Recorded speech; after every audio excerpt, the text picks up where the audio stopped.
you for joining us today on Living It Up, Making Life Juicy. And I am Ingrid Guthrie, and I have two very special guests with me today, and I'm very excited about this show.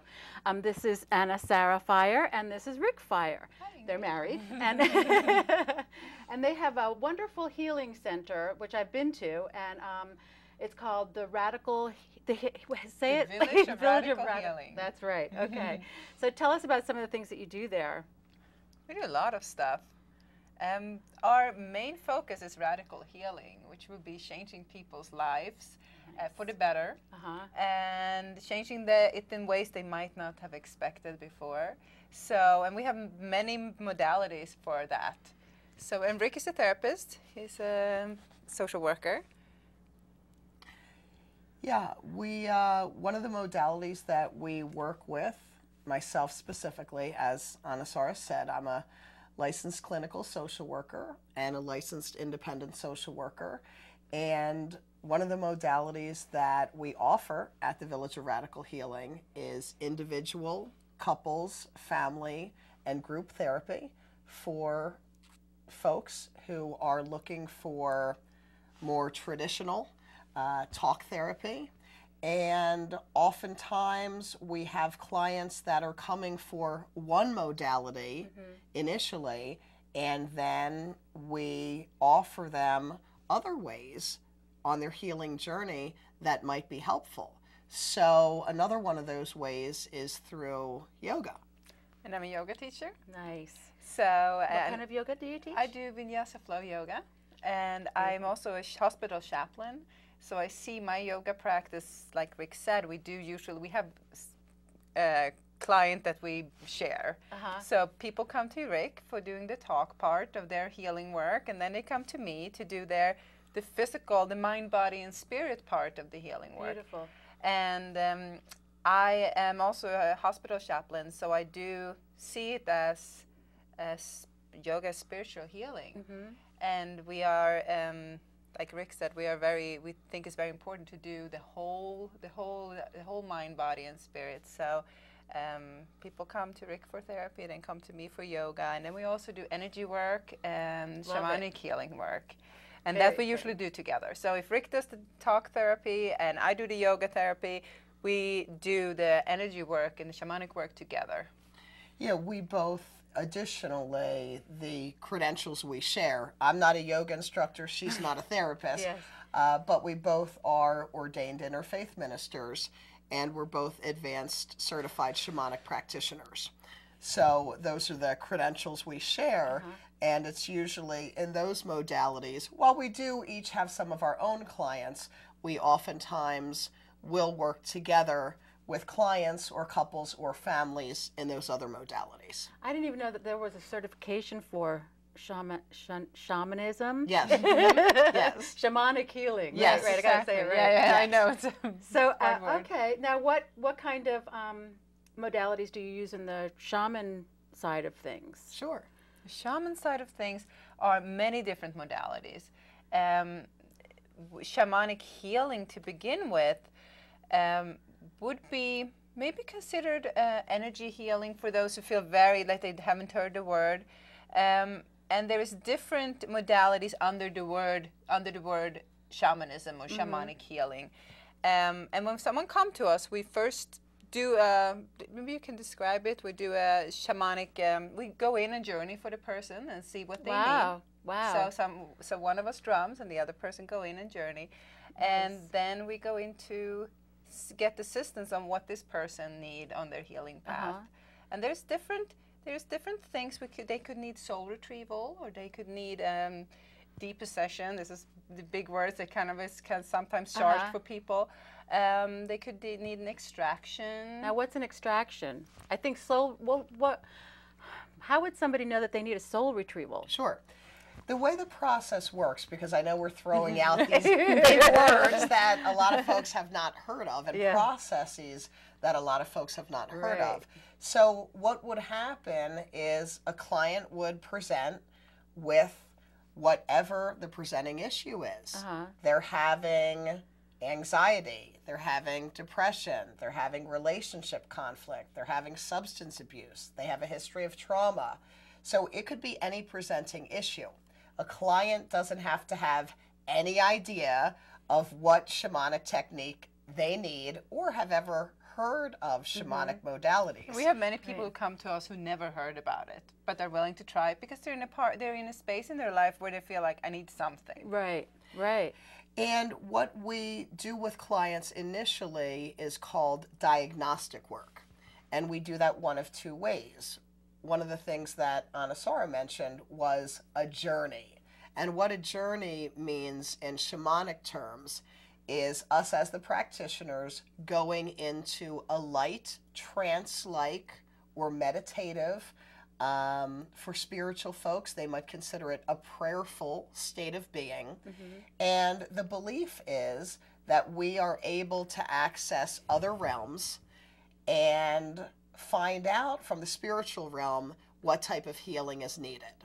Shamanism has been practiced for millennia all over the globe, in all continents throughout the world. Yes. So each of us, regardless of our ethnic backgrounds, if we go back far enough, our ancestors have practiced shamanic practices. So we will usually utilize some type of rhythm, drums or rattles that historically have proven to be a technique in that we can go in and get information that a client needs.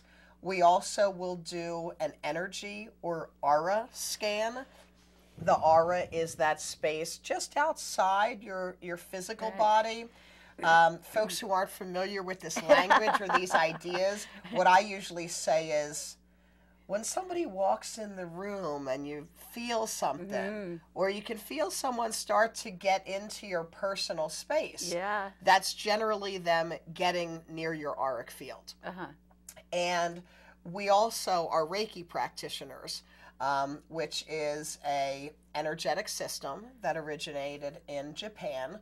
And we, through opening ourselves up to the healing or the universal light in the universe, we are able to run a scan, generally with our hands, over somebody's physical body or auric field, and also get information about blockages or needs that they might have.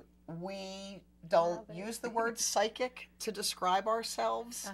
Not that we have judgment over people that do, but we do have what we refer to as third eye sight or vision. So we do have the ability when we're working with clients to either get a sense or get a message from the spiritual realm, or oftentimes, quite frankly, see someone's previous life experiences when we're working with them. Wow. And then we, it sounds kind of wild, but it is true.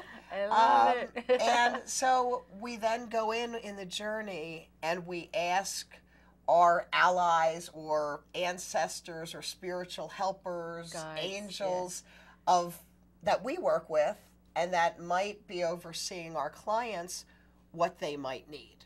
So you asked about, I mean, Anna-Sara mentioned a couple of them. You asked what an extraction is. Right. Okay. An extraction is the removal of an intrusion. And an intrusion can happen from an actual physical energy or a physical trauma, or it can be like if you feel like that guy stabbed me in the back. Not literally, but someone betrayed you. Yes. And the belief is, and as we have found after doing this work for, well, sum total between the two of us over 2 decades, that you can have an actual energetic intrusion when someone betrays you. And it can be someone, you can try to talk about this, you can be trying to solve a situation on all levels, but you just haven't gotten to it and you still feel betrayed. There's something that's left inside of you, and that could be the intrusion. And that's when the shamanic work comes in. Yeah, and we use shamanic tools that we crafted during our certification intensive. Oh, I should have had you bring some. Oh yeah, that. We should have thought of that. Yeah. There are things, well, similar. I'm actually wearing a pendant that was made during our training, which is a piece of deer bone. Yes, and yeah, oh, yeah, and wow. like indigenous people, we do tend to use things made of bone or crystals or healing stones that we're not doing physical cutting of people's skin. No. But we're doing energetic, kind of like surgery. Yeah, yeah. Wow. And we do use crystals and herbs and these tools. One other technique that got brought up is soul retrieval. Yeah, now tell me about that. Sure. The belief is that we can have life experiences that cause our spiritual selves or our souls to fracture. And this could be anything from a big traumatic experience, abuse in childhood, to maybe you went into surgeries, the things that could happen to anyone, maybe surgery or heavy medication, things like that can also cause soul loss. So it could be, or someone just being mean to you when you go to the grocery store. Right. So we're talking all levels of soul loss, and everyone have probably at one point had soul loss in their life. So this is something that anyone could need. Who knew? And to yeah, exactly, who knew? And just to kind of like put ourselves in a more whole place. This is just something that most clients that we work with, at one point or another, soul retrieval is needed. And we, through the shamanic journey, we go into the other realm and we have the ability to connect with soul parts, and we usually can see those parts. Say, for instance, we have a client who suffered emotional, physical, or sexual abuse in childhood. I know as a mental health therapist that in the psyche, part of the mind needs to shut down and shut off to live through that trauma. That's right. And the same thing happens to the spirit or soul body. So oftentimes we can visually see, even if we have a client who's 50 years old, we can see that person at 5 or 6. We oftentimes can see the trauma, and we have shamanic technology in that we can connect with that soul part, retrieve it, sometimes even retrieve it from a perpetrator, whether that person's living or deceased, and restore that. There's a shamanic technique to restore that soul part into the person's core so they can be integrated. Sometimes, yeah, and sometimes there's not full soul parts. Sometimes there's soul leakage or loss. And sometimes it happens from what people feel are positive experiences, like love relationships. You're really close to someone that you are almost exchanging soul parts. Well, that doesn't mean that when you are in a time, maybe you are breaking up a relationship, ending a long relationship, the person is probably going to leave with a part of you, and that doesn't mean the person took it to be mean or to be, take something from you. Unwittingly, unknowingly. But you probably are going to need to restore yourself when you are ending their relationships, or when you are moving, for example. Any of those kind of changes, it's just a time to kind of restore yourself again. And even if you're in a loving, intact marriage, for instance, Anna-Sara would have no business to have any of my soul parts. I probably do. And I would have no business to have any of hers.